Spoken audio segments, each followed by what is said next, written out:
Welcome to the Loving Support WIC Peer Counseling Training Program for WIC managers, coordinators, and supervisors. This training has been developed through a cooperative agreement between the USDA Food and Nutrition Service and Every Mother, Inc. It is designed to help state and local WIC agencies implement and sustain successful peer counseling programs that help participants in the special supplemental nutrition program for women, infants, and children receive the help they need to reach their breastfeeding goals. The training program for WIC peer counseling program managers, coordinators, and supervisors provides program guidance based on the FNS Loving Support model, research on the evidence behind peer counseling, best practices adopted by state and local WIC agencies across the country, and solutions to address common challenges. State and local agency showcases are also included to highlight successful strategies. The curriculum is divided into 10 major sections.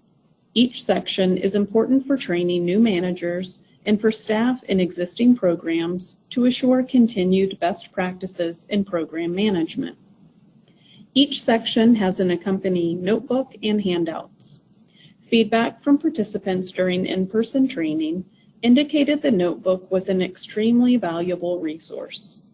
Both the notebook and handouts are accessible on the Maryland WIC SharePoint website. Please print each notebook section and the handouts prior to viewing the webinars so that you can follow along, take notes, and reference handouts as they are discussed. Welcome to Section 8, Training Peer Counselors. Effective peer counseling training has a powerful impact on confidence and skills. It enables peer counselors to accurately and sensitively represent the WIC program with mothers. Trainings for peer counselors should be provided in an engaging, interactive manner. Training does not end with the formal training. It continues for as long as the peer counselor is working. This section examines effective strategies for training peer counselors. Maryland WIC conducts centralized breastfeeding peer counselor training using teams of state and local staff. Due to hiring timelines or remote locations, some Maryland WIC local agencies conduct local training. Local agencies must use the same curricula used in centralized training. All presentations and handouts are available on the Maryland WIC SharePoint site. Please contact the State Breastfeeding Peer Counselor Program Coordinator for assistance with training or accessing these materials. You will need the handouts entitled Training 1 Before the Training Checklist and Staffing and Supervision 8 Shadowing Breastfeeding Experts Peer Counselor Log during this webinar. At the conclusion of this webinar, WIC managers will be able to identify at least 2 strategies for training effective peer counselors in WIC. The Loving Support model states adequate training and continuing education of peer counselors using FNS Loving Support peer counseling curriculum. Effective training is critical to the success of a peer counseling program. Peer counselors represent the WIC program. It is critical that they give mothers accurate information, learn the information that helps them support normal breastfeeding as part of their scope of practice, and use active listening skills that are sensitive and participant-focused.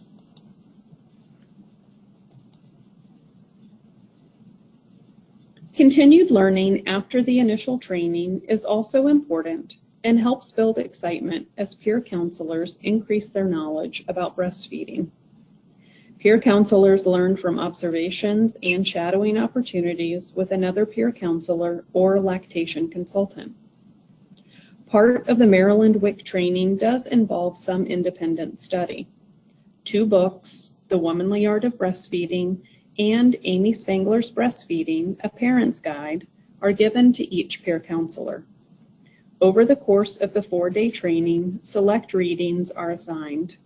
These books are the peer counselors to keep and hopefully the beginning of their personal breastfeeding resource library. Continuing education is often included as part of monthly staff meetings. Peer counselors also enjoy attending breastfeeding conferences and training workshops, and usually have valuable perspectives to share when attending training activities with other WIC staff. One-on-one training can be effective because it allows for ample discussion time with the peer counselor. Some options to consider for one-on-one training involve other peer counselors to participate in the training and share their experiences and perspectives. Review the training content from a computer in your office instead of projecting slides. Review the background speaker notes with the Maryland WIC curriculum and consider suggestions provided for adapting group learning activities to one-on-one learning experiences. There are many things a peer counselor can do to prepare prior to a formal peer counseling training event, especially if there will be a few weeks before a structured event is planned. Training 1 before the training checklist is based on a document prepared by Indiana WIC that identifies options for keeping peer counselors engaged until the training event occurs. Among these ideas are: attend breastfeeding classes and support group meetings in WIC and the community, visit peer counselor programs in other clinics or counties, read resources provided by WIC, watch videos on breastfeeding provided by WIC, shadow peer counselors making phone calls with new moms, visit relevant websites on breastfeeding. Regular and multiple opportunities for observational learning help build peer counselors' confidence and skills by providing real-life learning situations. Research with peer counselors has revealed that they value opportunities to learn breastfeeding techniques by shadowing others involved in supporting mothers with breastfeeding.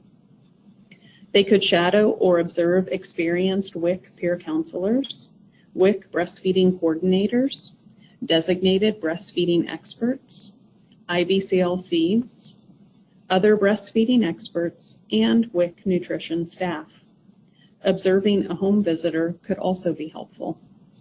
Staffing and Supervision 8, Shadowing Breastfeeding Experts Peer Counselor Log, can be used by a peer counselor to document and note what she is learning from those she is shadowing.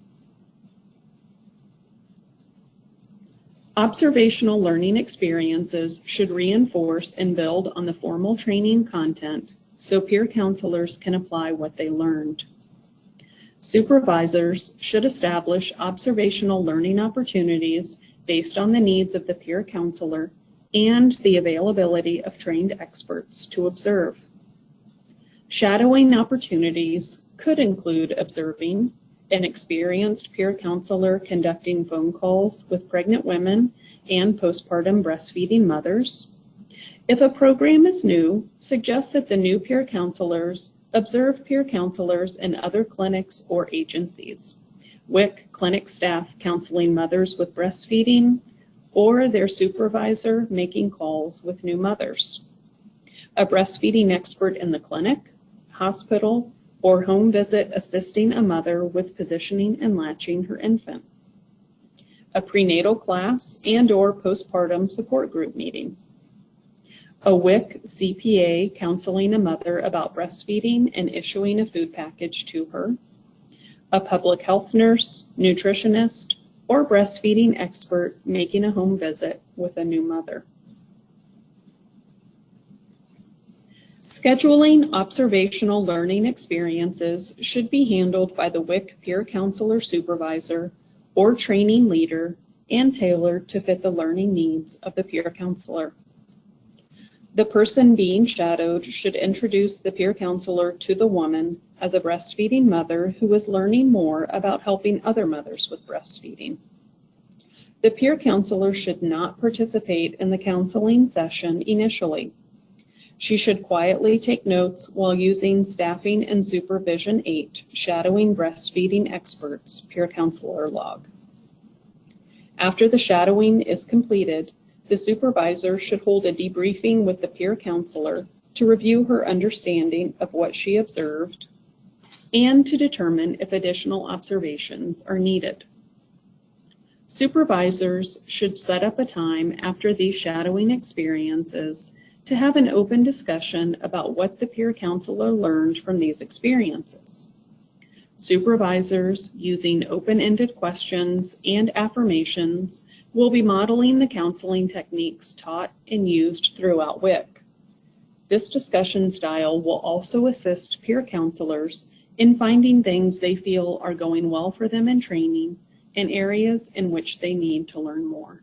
The Loving Support Model states peer counselors must have opportunities for continuing education and to meet regularly with other peer counselors.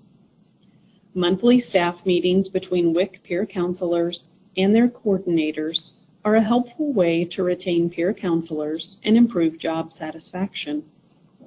Maryland WIC provides 2 in-person meetings a year, which enable peer counselors to stay connected with each other, receive ongoing training, and discuss topics of interest. These meetings are required for both peer counselors and their coordinators. Peer counselors value meetings as a time to network with other peer counselors, learn from more experienced staff, share common concerns they face in their jobs, brainstorm solutions to help mothers overcome breastfeeding barriers, hear program updates, learn new techniques for managing breastfeeding, continue building a relationship with supervisors and other WIC staff. Monthly meetings allow supervisors, mentors, and peer counselors to assess their strengths and areas to improve, address the common feelings of isolation that can occur when peer counselors work alone outside the WIC clinic setting. Consider meeting locations where peer counselors feel comfortable and are easily accessible by all staff, such as the WIC office, community center, or other central location. If in-person meetings are not possible, monthly telephone conferences or web calls can also be helpful. Allow time and opportunity for peer counselors to build and nurture relationships with each other. Occasionally have a social gathering with potluck meals or meet in an informal location, such as a community park. During the monthly staff meetings, WIC peer counselor supervisors should review the peer counselor's contact logs and discuss case studies that have come up since the last meeting. Peer counselors are more likely to remain engaged with the WIC program when they receive continuing education to keep their skills sharp, when they hear outside speakers who bring different perspectives, and when they are able to meet with other breastfeeding advocates. As stated previously, Maryland WIC provides 2 meetings a year for peer counselors to receive ongoing training and enjoy the opportunity to meet and network with one another. This meeting also provides the opportunity for peer counselor coordinators to receive management updates. Breastfeeding peer counselor training officially ends with the 1-year post-training evaluation. Breastfeeding peer counselors receive a breastfeeding peer counselor certificate at the peer counselor meeting following the conclusion of their training. If you have conducted a one-on-one training and need a certificate for your new peer counselor, please contact the state office.